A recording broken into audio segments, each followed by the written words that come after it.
আসসালামু আলাইকুম রহমতুল্লাহ।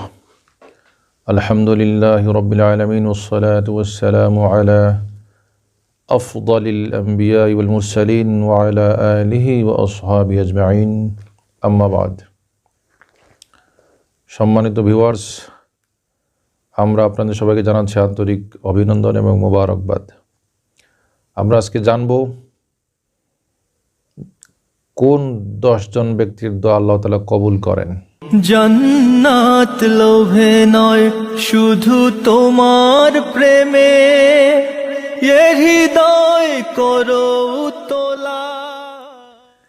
এটা তাফসিরে কবির কিতাব, যেটা লিখেছেন ইমাম ফখরুদ্দিন রাজি রহমতুল্লাহ আলাইহি। ওই কিতাবের নাম হচ্ছে তাফসিরে মাফাতিহুল গায়েব, তবে তাফসিরে কবির নামে পরিচিত।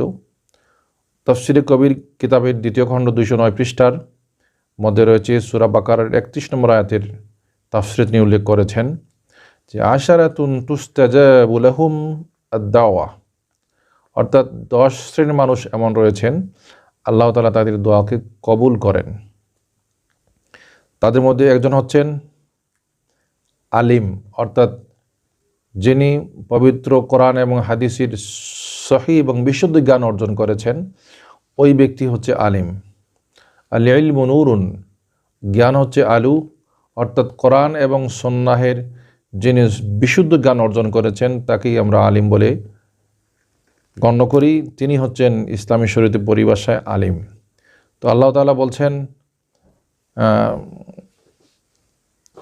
ইন্নামা ইয়াখশাল্লাহা মিন ইবাদিহিল উলামা, আলিম যারা তারাই একমাত্র আল্লাহকে বেশি ভয় করে। এ কারণে মহানবী সাল্লাল্লাহু আলাইহি ওয়াসাল্লাম বলেছেন যে 10 শ্রেণীর মানুষের দোয়া আল্লাহ তাআলা কবুল করেন। তাদের মধ্যে প্রথম স্তর হচ্ছে আলিম, যারা আল্লাহকে ভালো করে জানে, যারা আল্লাহকে ভালো করে বুঝে, এই সমস্ত ব্যক্তিদের দোয়া আল্লাহ তাআলা কবুল করেন। 2 নম্বর হচ্ছে দ্বীনি শিক্ষার্থী, অর্থাৎ যারা জ্ঞান অর্জনে ব্যস্ত আছে, যারা কোরআন এবং হাদিসের জ্ঞান অর্জন করতে চলেছে, এমন ব্যক্তিদের দোয়া আল্লাহ তাআলা কবুল করেন। অর্থাৎ যাদেরকে আমরা বলি তালবে আলিম, যারা দ্বীনি জ্ঞান অন্বেষণে জীবন ব্যয় করছে, এমন ব্যক্তিদের দোয়া আল্লাহ তাআলা কবুল করেন। 3 নম্বর হচ্ছে সৎ চরিত্রবান ব্যক্তি, যাদের আচরণ ভালো। যেহেতু পবিত্র কোরআনে আল্লাহ বলছেন খাইরুকুম ইনদাল্লাহি আতকাকুম, তোমাদের মধ্যে ওই ব্যক্তি হচ্ছে ভালো যার চরিত্র ভালো এবং যিনি আল্লাহকে বেশি করে ভয় করেন। তো যিনি সৎ চরিত্রবান, যার আচরণ ভালো, যার ব্যবহার ভালো, এমন ব্যক্তির দোয়া আল্লাহ তাআলা কবুল করেন। 4 নম্বর হচ্ছে রুগ্ন ব্যক্তির দোয়া, যিনি অসুস্থ হয়ে আছেন, আল্লাহ তাআলা ওই ব্যক্তির দোয়া কবুল করেন। এ কারণে হাদিসে বলা আছে যদি কোনো মানুষ কোনো রোগীকে দেখতে যায় তখন যেন সে রোগীর কাছে দোয়া চায়। অর্থাৎ রোগী ব্যক্তি, তার মন তখন অত্যন্ত ভগ্ন থাকে, সে অত্যন্ত কাতর থাকে, অত্যন্ত ব্যথিত থাকে, অত্যন্ত মর্মাহত থাকে, তখন সে মন কাতর করে আল্লাহর কাছে কিছু চায়। হাদিসে বলা আছে আনা ইনদাল মুনকাসিরাতি কুলুবিহিম, আল্লাহ রাসূল ইরশাদ করেছেন, আল্লাহ তাআলা বলেছেন আমি ওই সমস্ত ব্যক্তিদের কাছেই আছি যাদের হৃদয়টা ভেঙে গিয়েছে। অর্থাৎ ভাঙ্গা মন, ভাঙ্গা হৃদয়ের ব্যক্তির কাছে আমি আছি। তো যে ব্যক্তি অসুস্থ, কঠিন রোগে আক্রান্ত, তার মনটা অত্যন্ত ছোট থাকে, সে অত্যন্ত মর্মাহত বিষণ্ণ থাকে, এজন্য হাদিসে বলা আছে রুগ্ন ব্যক্তির দোয়া কবুল হয়। 5 নম্বর হচ্ছে এতিম, এতিমের দোয়া কবুল হয়। এতিম আল্লাহ তাআলার কাছে অত্যন্ত প্রিয় এবং মহানবী সাল্লাল্লাহু আলাইহি ওয়াসাল্লাম এতিমকে অত্যন্ত ভালোবাসতেন। যেহেতু মহানবী নিজেও এতিম ছিলেন, পবিত্র কোরআনে আল্লাহ বলছেন ওয়া ওয়াজাদাকা দাল্লান ফাহাদা, তার আগে বলছেন আলাম ইয়াজিদকা ইয়াতীমান ফাআওয়া। আল্লাহ তাআলা বলছেন আল্লাহর নবীকে লক্ষ্য করে যে আমার হাবিব, আমি তো আপনাকে এতিম পেয়েছিলাম, তারপরে আমি আপনাকে আশ্রয় দিয়েছি, আপনাকে বড় করেছি, আপনাকে জীবনে প্রতিষ্ঠিত করেছি, আপনার দাওয়াতকে প্রতিষ্ঠিত করেছি। তো মহানবী সাল্লাল্লাহু আলাইহি ওয়াসাল্লাম বলেছেন এতিমের দোয়া আল্লাহ তাআলা কবুল করেন। এতিম আল্লাহ তাআলার কাছে অত্যন্ত প্রিয়।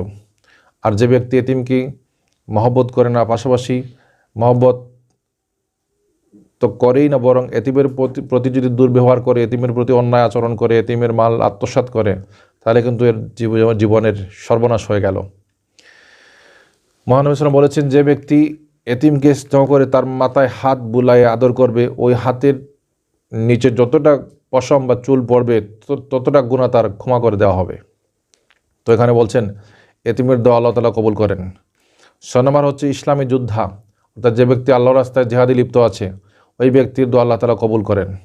7 নম্বর হচ্ছে হাজি ব্যক্তি, অর্থাৎ যিনি হজ করে সদ্যমাত্র বাড়িতে ফিরে এসেছেন ওই ব্যক্তির দোয়া আল্লাহ তাআলা কবুল করেন। আমরা দেখেছি, আপনারা হয়তো অনেকেই জানেন, আগেকার যুগে যারা হজ করে আসতেন বাড়িতে ওই হাজিকে মানুষ জমায়েত হয়ে স্লোগান দিয়ে অভ্যর্থনা জানিয়ে নিয়ে আসতো এবং তাকে অনেক শ্রদ্ধা সম্মান করত এবং তার কাছে দোয়া চাইতো। হাদিসে বলা আছে হাজির দোয়া কবুল হয়। যিনি হজ করে বাড়িতে ফিরে এসেছেন এখনও তিনি সাংসারিক কাজে এখনও জড়াননি, ওই ব্যক্তির দোয়া আল্লাহ তাআলার কাছে কবুল। 8 নম্বর হচ্ছে যে ব্যক্তি মুসলমানদেরকে সৎ উপদেশ দেন, অর্থাৎ পরোপকারী ব্যক্তি, মানুষকে ভালো উপদেশ দেন যে সমস্ত ব্যক্তিগণ, ওই ব্যক্তিদের দোয়া আল্লাহ তাআলা কবুল করেন। 9 নম্বর হচ্ছে মাতা পিতার অনুগত সন্তান, অর্থাৎ যে ছেলে মেয়ে মা বাবার আনুগত্য করে চলে, মা বাবাকে সন্তুষ্ট করে চলে, মা বাবার নারাজি কিছু করে না, এমন ছেলে মেয়ের দোয়া আল্লাহ তাআলা কবুল করেন। ছেলে মেয়ে নয়, শুধু যে ছেলে মেয়েরই বাবা আছেন তা নয়, এমন অনেক লোক আছে যার বয়স 60 বছর বা 50 বছর হয়ে গেছে, তার হয়তো বাবা মা থাকতে পারেন। তো যে ব্যক্তির বাবা মা আছেন ওই বাবা মায়ের সন্তান যদি বাবার সাথে মায়ের সাথে ভালো আচরণ করে এবং বাবা মা যদি তার সন্তানের উপর সন্তুষ্ট থাকেন, তাহলে ওই সন্তান যে বয়সেরই হোক, থাকুক না তার বয়স 40 বা 50, ওই সন্তানের দোয়া আল্লাহ তাআলা কবুল করবেন, যেহেতু ওই সন্তানের উপর তার বাবা মা খুশি। হাদিসে বলা আছে আল জান্নাতু তাহতা আকদামিল উম্মাহাত, মহানবী সাল্লাল্লাহু আলাইহি ওয়াসাল্লাম বলেছেন বাবা মার পায়ের নিচে সন্তানের বেহেশত। পবিত্র কোরআনেও অনেক আয়াত রয়েছে। আল্লাহ তাআলা পবিত্র কোরআনে সূরা বানী ইসরাঈলে উল্লেখ করেছেন ওয়াকাদা রাব্বুকা আল্লা তা'বুদু ইল্লা ইয়্যাহু ওয়া বিল ওয়ালিদাইনি ইহসানা ইলা আখির। আল্লাহ তাআলা বলছেন আল্লাহ তাআলার ইবাদতের পরেই যেন ব্যক্তি তার বাবা মার আনুগত্য করে, তাকে সন্তুষ্ট করে চলে। যদিও বা বাবা মা অমুসলিম হয়, কিন্তু কোনোদিন কোনো মুসলিম সন্তান তার বাবা মার সাথে অন্যায় আচরণ করতে পারে না, তাকে অসন্তুষ্ট করতে পারে না। তবে যদি বাবা মা এমন কিছু করেন, এমন কিছু বলেন যা শরীয়তের উল্টা, ইসলামী শরীয়তের পরিপন্থী, কোরআন ও সুন্নাহর পরিপন্থী, তখন সেক্ষেত্রে বাবা মার কথার আনুগত্য করা যাবে না, তাদের মন রক্ষা করা যাবে না। কিন্তু অন্যান্য জাগতিক যত বিষয় রয়েছে এবং ইসলাম পরিপন্থী নয় এমন যত বিষয় রয়েছে, সকল ক্ষেত্রে অবশ্যই সন্তান তার বাবা মাকে মেনে চলতে হবে, তাদের সন্তুষ্টি বিধান করে চলতে হবে, কোনোভাবেই বাবা মাকে নারাজ করা যাবে না। ফিকহের কিতাবের মধ্যে বলা আছে যদি কোনো ব্যক্তি নফল নামাজের মধ্যে থাকে, এমত অবস্থায় যদি তার বাবা মা তাকে ডাকেন, তাইলে নামাজ ভেঙে তাদের ডাকে জবাব দিতে হবে। দেখেন কত বড় গুরুত্ব। একটা ব্যক্তি আল্লাহ তাআলার সন্তুষ্টি অর্জনের নামাজ শুরু করেছে, যদি সে নফল নামাজ পড়ে আর নফল নামাজরত অবস্থায় যদি তার বাবা মা তাকে ডাক দেয়, তাহলে নামাজ ভেঙে তাদের বাবা মার ডাকে সাড়া দিতে হবে। আর যদি ফরজ নামাজে থাকেন কোনো সন্তান, আর এমত অবস্থায় যদি কোনো প্রয়োজনে যদি তার বাবা মাকে ডাকে, তখন প্রয়োজন যেহেতু গুরুত্বপূর্ণ, তখন সন্তান নামাজ ভঙ্গ করে তার বাবা মার কথা সাড়া দেবে, ডাকের জবাব দিবে, কাছে যেয়ে বলবে আব্বা বা আম্মা আপনি কেন আমাকে ডেকেছেন।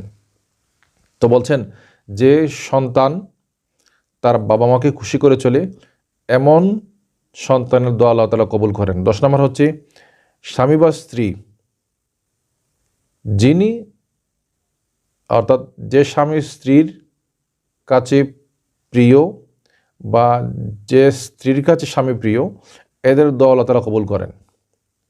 হাদিসে বলা আছে ওই স্বামী বেহেশতে যাবে যে স্বামী মৃত্যুর পরে তার স্ত্রী বলবে আমার স্বামী ভালো ছিলেন, আমার স্বামীর আচরণ অত্যন্ত ভালো ছিল, আমি আমার স্বামীর উপর সন্তুষ্ট। হাদিসে বলা আছে ওই ব্যক্তি বেহেশতি। ঠিক বিপরীত সেটাও আছে, যদি স্ত্রী মারা যায় আর স্বামী যদি বলে যে আমার স্ত্রী অত্যন্ত ভালো লোক ছিল, আমি তার আচরণে সন্তুষ্ট, আমি তার চলাফেরায় অত্যন্ত শান্তি পেয়েছি, আমার জীবনে অনেক শান্তি পেয়েছি তারই আচরণের দ্বারা, তারই সহযোগিতার দ্বারা, তাহলে এমন স্ত্রীও মানে বেহেশতি। হাদিসে বলা আছে স্বামী আর স্ত্রী যেই হোক, যেই মারা যাবে আর যে বেঁচে থাকবে, ওই বেঁচে থাকা স্বামী বা স্ত্রী যদি তার মৃত স্বামী বা স্ত্রীর সন্তুষ্টির স্বীকৃতি দিতে, তাহলে আল্লাহ তাআলা বলছেন ওই ব্যক্তির জন্য আল্লাহ তাআলা জান্নাত নসিব করবেন। তো আমরা জানতে পারলাম তাফসিরে কাবিরের রেফারেন্সে মহানবী সাল্লাল্লাহু আলাইহি ওয়াসাল্লাম ইরশাদ করেছেন 10 জন মানুষের দোয়া কবুল হয়। আমরা আলোচনা করলাম, আমরা যেন আল্লাহ তাআলা এমনভাবে চলবার এবং আমাদের জীবন যেন এমনভাবে গঠন করবার তৌফিক দান করেন যাতে করে আল্লাহ তাআলা আমাদের দোয়া কবুল করেন, যেন আমাদের দোয়া আল্লাহ তাআলা কখনো নামঞ্জুর করেন। সবাই ভালো থাকুন, সুস্থ থাকুন। আসসালামু আলাইকুম ওয়া রাহমাতুল্লাহ।